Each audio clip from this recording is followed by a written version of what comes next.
सूर्यपुर राज्य के राजा सूर्यकांत अपनी दयालुता और न्यायप्रियता के लिए प्रसिद्ध थे। उनकी पुत्री राजकुमारी मृणावती न केवल रूपवान थी बल्कि साहसी और बुद्धिमान भी थी। राजा ने मृणावती का विवाह पड़ोसी राज्य के राजकुमार विक्रम के साथ तय किया था।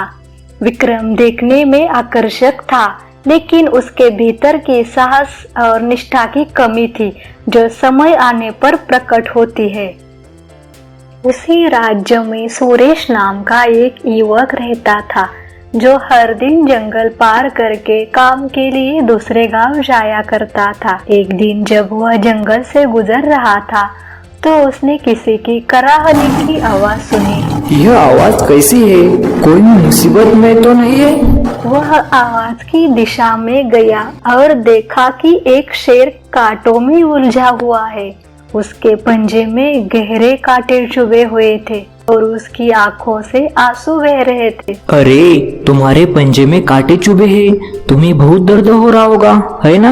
हाँ, मुझे बहुत तकलीफ हो रही है। क्या तुम मेरी मदद कर सकते हो? सुरेश ने बिना किसी डर के आगे बढ़कर शेर के पंजे से कांटे निकाले। शेर ने दर्द से राहत पाई और उसकी आंखों में आभार की चमक थी। तुमने मेरी जान बचाई है, मैं तुम्हारा आभारी हूँ। बताओ, मैं तुम्हारे लिए क्या कर सकता हूँ? अभी तो मुझे कुछ नहीं चाहिए, लेकिन अगर कभी मुझे तुम्हारी जरूरत पड़ी तो क्या तुम मेरी मदद करोगे? जरूर करूँगा। जब भी तुम्हें मेरी जरूरत हो, बस मुझे याद कर लेना।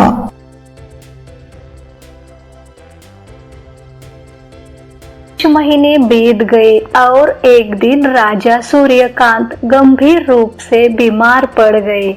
उनकी बीमारी का फायदा उठाकर पड़ोसी राज्य ने सूर्यपुर पर हमला करने की योजना बनाई। राजा ने तुरंत राजकुमार विक्रम से मदद की उम्मीद की, लेकिन विक्रम ने यह कहकर मना कर दिया कि वह अपनी सेना को युद्ध में नहीं झोंक सकता। यह कैसी कार्यरता है? मैंने तो सोचा था कि वह राज्य का रक्षक बनेगा। पिताजी, यदि राजकुमार विक्रम हमारी मदद नहीं कर सकता, तो मैं खुद युद्ध के मैदान में उतरूंगी। मैं अपने राज्य की रक्षा खुद करूंगी। बेटी, यह बहुत खतरनाक हो सकता है। तुम एक राजकुमारी हो, तुम्हारे लिए युद्ध उचित नहीं है।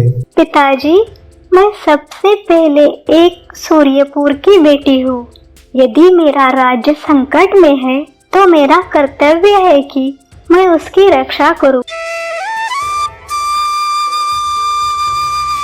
मृणावती ने सेना का नेतृत्व किया और अपने साहस और युद्ध कौशल से दुश्मनों को हरा दिया। उसकी बहादुरी देखकर राज्य भर में उसकी सराहना की गई।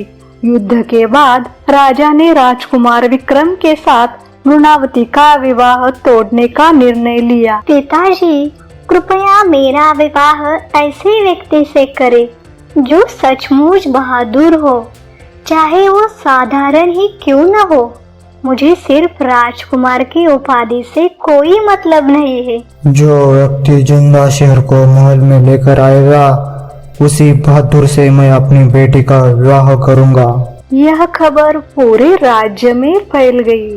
अनेक योद्धाओं ने शेर को पकड़ने का प्रयास किया, लेकिन सभी असफल रहे। तब सुरेश को शेर से हुई मुलाकात याद आई और उसने शेर की मदद लेने का निश्चय किया। दोस्त, मुझे तुम्हारी सहायता की जरूरत है। क्या तुम मेरे साथ महल चल सकते हो? तुम्हारे लिए तो मैं कहीं भी चल सकता हूँ। चलो महल चलते हैं। शेर ने सुरेश का साथ दिया तो दोनों महल पहुँचे। महल में शेर के साथ सुरेश को देखकर हर कोई हैरान रह गया। देखिए, यह शेर मेरे पीछे ऐसे आया है जैसे कोई पालतू कुत्ता आता है। यह बात सुनते ही शेर के चेहरे पर क्रोध की लहर दौड़ गई और उसने जोर से दहाड़ लगाई। उसकी दहाड़ से महल गूंज उठा और वह गुस्से में महल छोड़कर चला गया। कुछ दिनों बाद सुरेश जंगल में शेर को उदास बैठा देखता है। तुम इतने उदास क्यों हो? क्या हुआ है? तुम्हारे शब्दों ने मुझे अपमानित किया। मैंने तुम्हारी मदद की थी, लेकिन तुमने मेरी भावनाओं का आदर नहीं किया। मुझे अपनी गलती का एहसास हो गया है। मैं तुम्हारे प्रति सही व्यवहार नहीं कर पाया। मुझे माफ कर दो। मैं वादा करता हूँ कि अब कभी किसी का दिल नहीं दुखाऊंगा। ठीक है, मैं तुम्हारी माफी स्वीकार करता हूँ, लेकिन दोस्ती में सम्मान भी जरूरी होता है। तुम्हारी बात बिल्कुल सही है। मैं हमेशा ध्यान रखूंगा। इसके बाद शेर और सुरेश ने एक दूसरे को गले लगाया और उनकी मित्रता पहले से भी अधिक मजबूत हो गई। बहुत समय पहले की बात है। एक दूरस्थ राज्य में एक सुंदर और हंसमुख राजकुमारी रहती थी, जिसका नाम वसुंधरा था। उसकी सुंदरता और मधुर स्वभाव के चर्चे चारों दिशाओं में थे। परंतु एक दिन कुछ ऐसा हुआ जिसने उसकी जिंदगी को पूरी तरह बदल दिया। क्या तुम्हें पता है, राज्य भर में मेरी सुंदरता और मेरे मधुर स्वभाव की चर्चा हो रही है। हाँ हाँ राजकुमारी, आपकी सुंदरता का तो हर कोई दीवाना है, लेकिन हमें ये भी ध्यान रखना चाहिए कि सुंदरता ही सब कुछ नहीं होती। तभी राजा दरबार में आते हैं। बेटी, एक तांत्रिक हमारे पास विवाह प्रस्ताव लेकर आया था, लेकिन मैंने उसे अस्वीकार कर दिया। पिताजी, इसमें चिंता की क्या बात है? आप तो हमेशा सही निर्णय लेते हैं। राजा सिंहासन पर बैठे हैं और दरबारियों से चर्चा कर रहे थे। तभी अचानक तांत्रिक दरबार में प्रवेश करता है। हा हा हा, राजा, मैंने अपनी बेटी का विवाह प्रस्ताव तुम्हारे सामने रखा था, लेकिन तुमने इसे ठुकरा दिया। इसका परिणाम तुम्हारी बेटी को भुगतना पड़ेगा। हमने वही किया जो हमें सही लगा। हम किसी को जबरदस्ती नहीं कर सकते। अच्छा, तो मेरी बेटी का अपमान किया जाएगा। अब देखना तुम्हारी बेटी की सुंदरता का घमंड कैसे बर्बाद होता है। मैं उसे श्राप देता हूँ। वह पत्थर की मूर्ति बनकर तब तक जीती रहेगी जब तक कोई सच्चे प्रेम और निस्वार्थ भावना से उसे मुक्त ना कर दे। राजकुमारी वसुंधरा अचानक पत्थर की मूर्ति में बदल जाती है। सभी दरबारी और राजा स्तब्ध रह जाते हैं। दूर एक गांव में गोमती दादी अपने घर के बाहर बैठे हुए बच्चों को कहानी सुना रही थी। तो बच्चों, एक दिन एक बड़ा तूफान आया और पूरा गांव पानी में चला गया।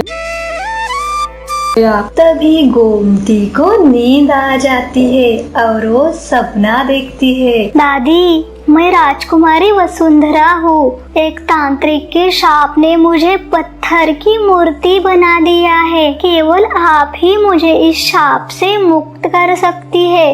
कृपया मेरी मदद करें। गोमती अचानक जाग जाती है और सपना याद करते हुए घबराती है। यह कोई साधारण सपना नहीं हो सकता। ये भगवान का संदेश है। मुझे राजकुमारी को बचाने के लिए महल जाना होगा, चाहे रास्ता कितना भी कठिन क्यों न हो। अगले ही दिन गोमती ने अपने पुराने कपड़े और कुछ रोटियां एक पोटली में बांध ली और यात्रा शुरू कर दी। रास्ते में उसे कई कठिनाइयों का सामना करना पड़ता है। भगवान मेरी मदद करो। मुझे पता है कि यह यात्रा आसान नहीं होगी, लेकिन मैं पीछे नहीं हटूंगी। रास्ते में एक घना जंगल आता है जहाँ जंगली जानवरों का डर है। एक बार वह एक बड़ी झाड़ी के पास से गुजर रही होती है। तभी अचानक एक बाघ की दहाड़ सुनाई देती है। तुम कौन हो और इस जंगल में क्या कर रही हो?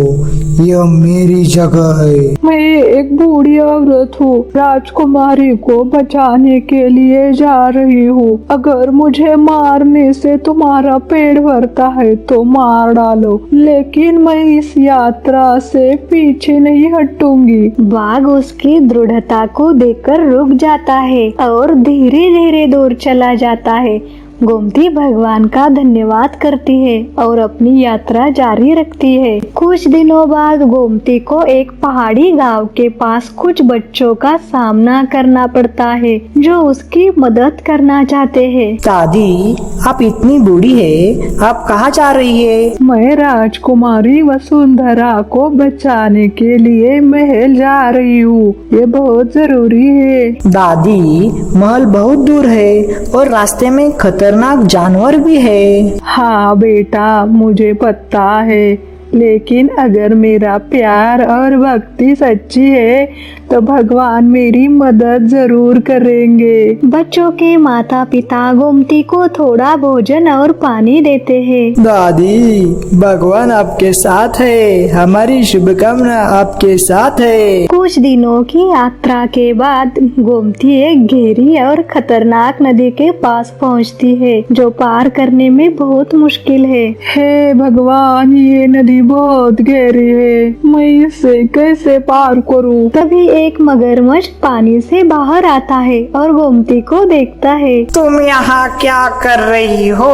बूढ़ी औरत? ये नदी पार करना आसान नहीं है। मैं राजकुमारी को बचाने जा रही हूँ। अगर मुझे इस नदी को पार करने के लिए अपनी जान भी देनी पड़े तो मैं पीछे नहीं हटूंगी। तुम्हारा साहस और भक्ति प्रसन्न है। मैं तुम्हें इस नदी को पार करने में मदद करूंगी। आओ मेरे पीठ पर सवार हो जाओ।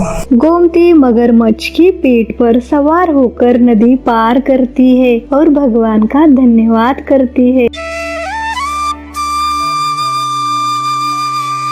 कई दिनों की कठिन यात्रा के बाद गोमती अंततः महल पहुंचती है। वह थकी हुई और भूखी होती है, लेकिन उसकी हिम्मत अभी भी कायम है।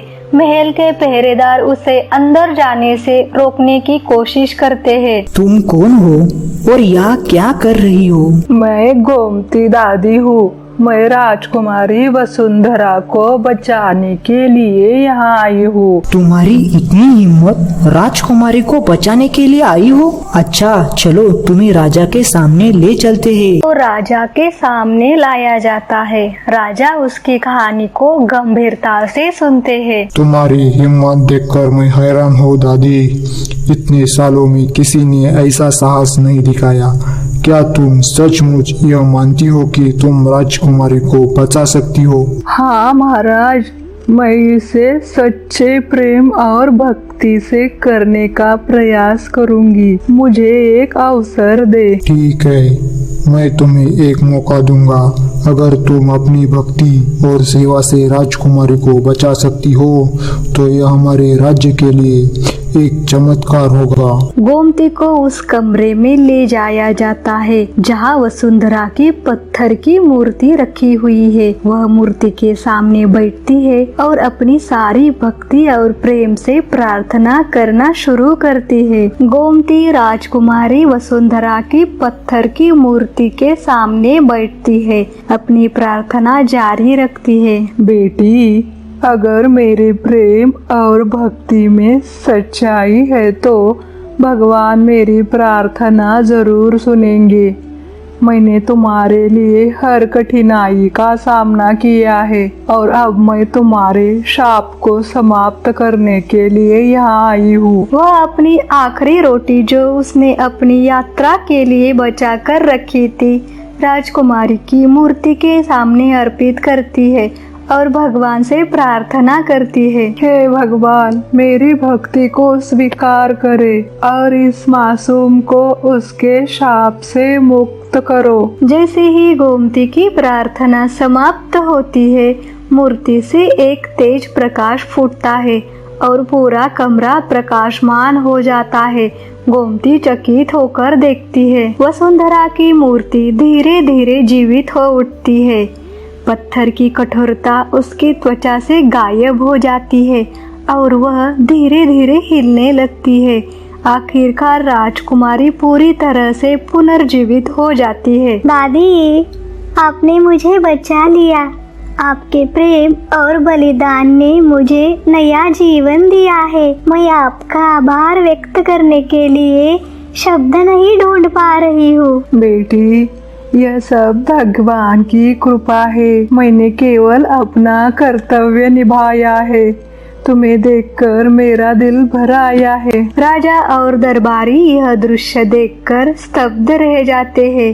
राजा तुरंत अपनी सिंहासन से उठते हैं और दादी के पास आते हैं। दादी, आपने हमारी बेटी को बचाकर जो कार्य किया है वह किसी चमत्कार से कम नहीं है। आपका साहस और निस्वार्थ प्रेम हमारे पूरे राज्य के लिए एक उदाहरण है। पिताजी, दादी की भक्ति और सेवा ने मुझे पुनर्जीवित किया है। हमें इनके साथ मिलकर उन गरीबों और जरूरतमंदों की मदद करनी चाहिए जिनकी सेवा को हम अक्सर भूल जाते हैं। राजा और रानी इस बात पर सहमत होते हैं और महल में बड़े धूमधाम से उत्सव का आयोजन करते हैं। महल में दादी के सम्मान में एक विशेष समारोह का आयोजन किया जाता है। गोमती को राज्य के सबसे बड़े सम्मान का संत सेवा पुरस्कार से सम्मानित किया जाता है। आज से हमारे राज्य में हर गरीब और जरूरतमंद की मदद के लिए एक विशेष योजना बनाई जाएगी जिसका नाम गोमती सेवा योजना रखा जाएगा। इस योजना के तहत हम हर गरीब की सहायता करेंगे और उनके जीवन को बेहतर बनाएंगे। यह घोषणा सुनकर महल में सभी लोग खुशी से झूम उठते हैं।